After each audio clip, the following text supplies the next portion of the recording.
This one is called Journey. I kind of redid it a little bit from what I used to do when I was in my band. It's kind of a really happy tune now. And it was actually co-written with someone. And it was actually funny how it became. I was in, it was Valentine's Day. I was in Kohl's reading Hallmark cards, bored, waiting on my mom, you know. And the song just kind of came to my head just from reading Hallmark cards. And then it did have some significant meaning after the fact, of course. But here it goes. This one's called Journey.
What time is it? Anybody got time? Am I doing okay? Oh yeah, you're good. All right. You got like at least 20 minutes left. Awesome. Okay. So, this is going to be my last song, and I guess we'll do the Q&A thing. All right. This was actually the single with my old band. This one's called "How I Feel." It was one of our more popular ones. So, all right, here it goes.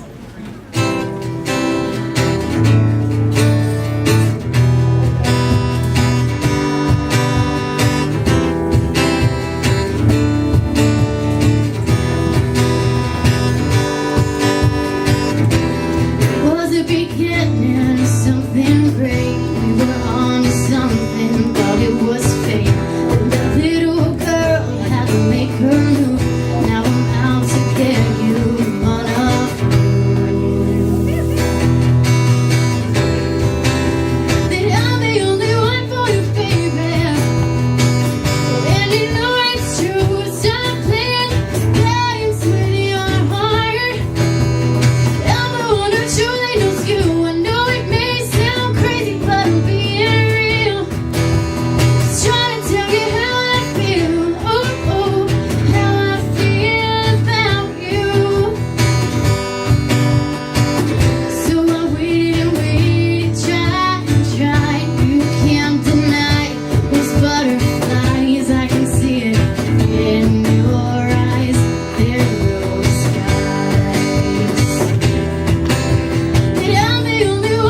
knows you. I know it may sound crazy, but I'm being real.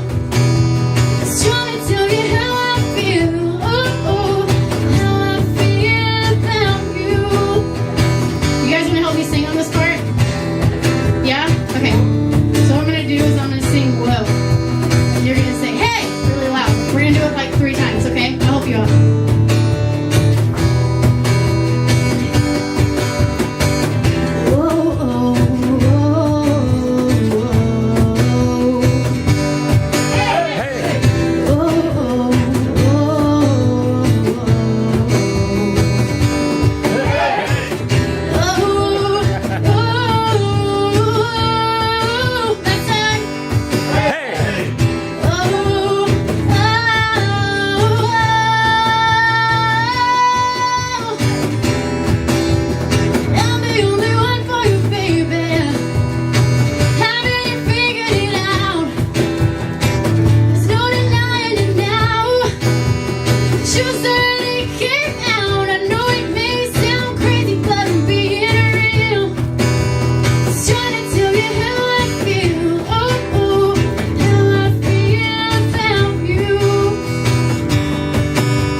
All right, ladies and gentlemen, once again, Courtney Sapp. Give it up for her, please. And the percussion efforts of Mr. Anthony Cromwell, everybody. Wonderful, wonderful, wonderful. Oh yeah, I can tell you're having a lot of fun with it. Whoever has a zombie play. I know, right? I will say this is the first time I've done that. I have fun. I know, right? You gotta love music like that then, huh? Oh, there's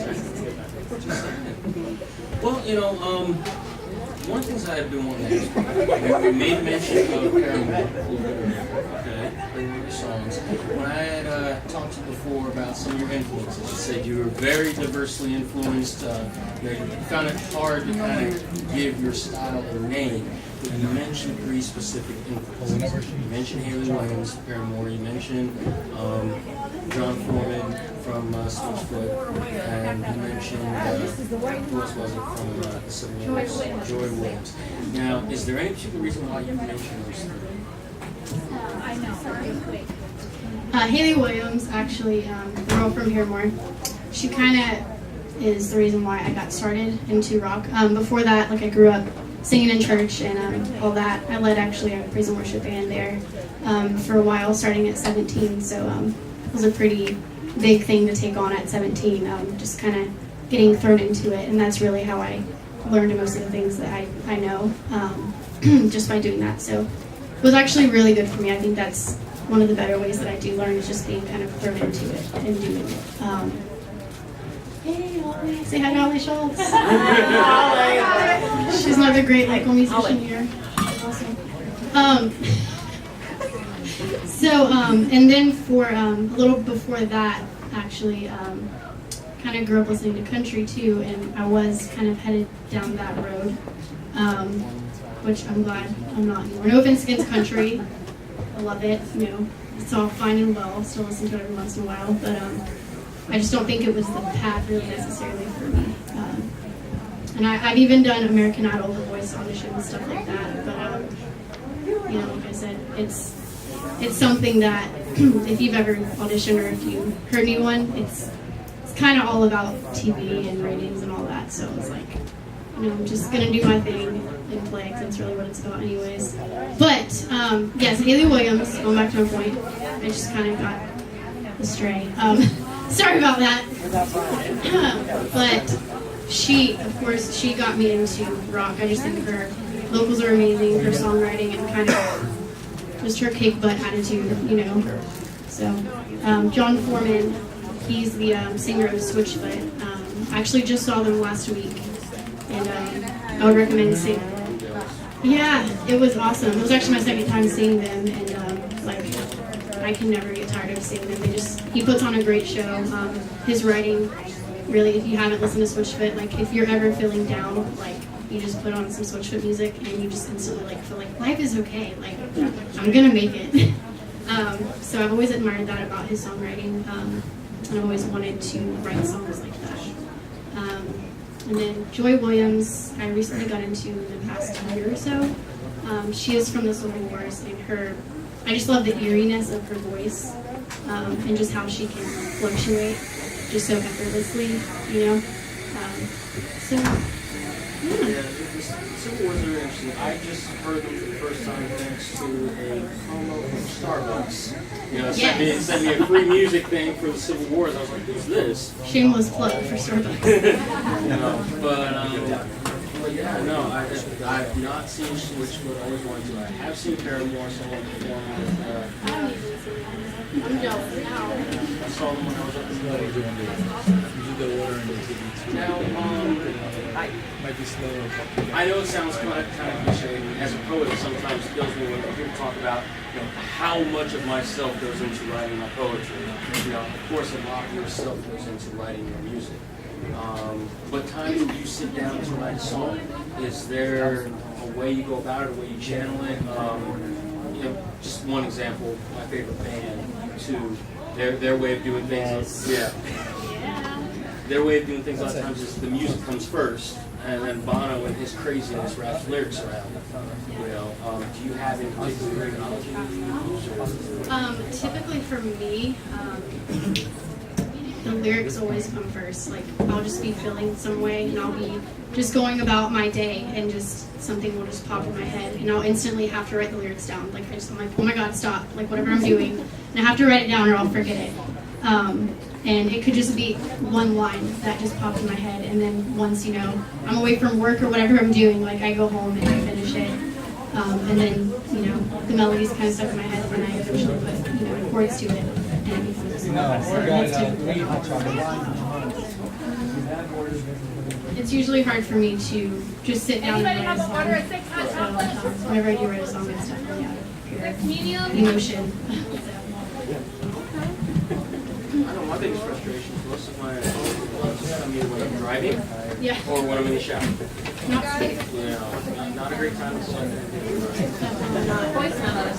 Yeah.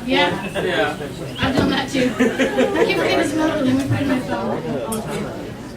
Yeah, I just get a little recorder around for that, but I broke that. I dropped that. Now, speaking of shameless plugs, I know, and have made a mention for those who don't know, that you do attend the frequency of Michael Coffee. So, are there any other places, any venues, any other place where you can see For right now, like I said, I've probably only been, this is my first solo performance by myself in a very long time. So there will be more. I actually just created my own Facebook page, Courtney Sapp. You can find me on there. And I will be playing more gigs around town, definitely. I just did the Husk Singer-Songwriter Competition Wednesday night, actually, down there. And I placed for the semifinals. And those will be... And I think those will be in the next couple weeks. It's on Wednesday night. The 30th? Thank you. They got me. See, I got people for that, right? It'll be on the 30th, so if you guys want to come, I will be competing to go into the finals. 8 o'clock. Yeah, so other than that, if you want to keep up with me some more, I will be getting more places to play, and I will be coming online and all that good stuff. Now, is there any questions from the crowd? Questions at all? Yes. Everybody that you mentioned was very modern, but one of the songs that you sang, definitely early 70s, Southern Rock Ballad. You said it was jazz. That was like totally early. You listen to some of the old music. I do actually. Yeah, I love. I listen to literally everything. If you went through my iPod, it goes from like the 70s to now, and all kinds of genres. Like U2, The Police, The Who. I just got the record. Like, I love vinyl, and I can go in Second and Charles and literally fumble through records for hours and be okay. And my mom's just like, oh my god, it's great. So that's my world. I love it. My record player just broke like last week, so I have to buy a new one. But I do enjoy listening to old music. I think there's something in the music that was back then, like the 70s and 90s. I love Nirvana too, grunge, Dave Grohl, he's the man. No. He'll get something for that later for saying no. Not old. I mean, I'm a 90s kid. That's old. That's old. But there's a reason why the Beatles and Zeppelin and all these guys are still being played today. A lot of the musicians that are here today, like the song might be good in a minute, but it's not as long lasting. I don't think for some reason. So. All right. Any other questions from the crowd?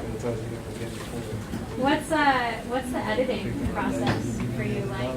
I like with writing. I remember a friend was telling me he's a screenwriter, and he says there will be times when he'll write 50 pages worth of material to get 10 really good pages, and he'll keep the other 40 for something else because he's so partial to it. But I was just curious what it's like for you, if it's a really important step, or if you're just like stream of consciousness all the way, or what. Definitely not. If you would go through my book, there's like pages of like songs that are, some of them are finished, and like most of them are just an idea, like maybe a verse or a chorus or something like that. And just whenever that feeling comes back, I kind of go back to that page and finish it or add on to it. Like the song that I played, Smooth Waters, Never Made Us Go Taylor. That actually, literally, I wrote the verse came to me, and later on the chorus, and then later on, more of it. So sometimes I do that, and sometimes, it just all comes out at once.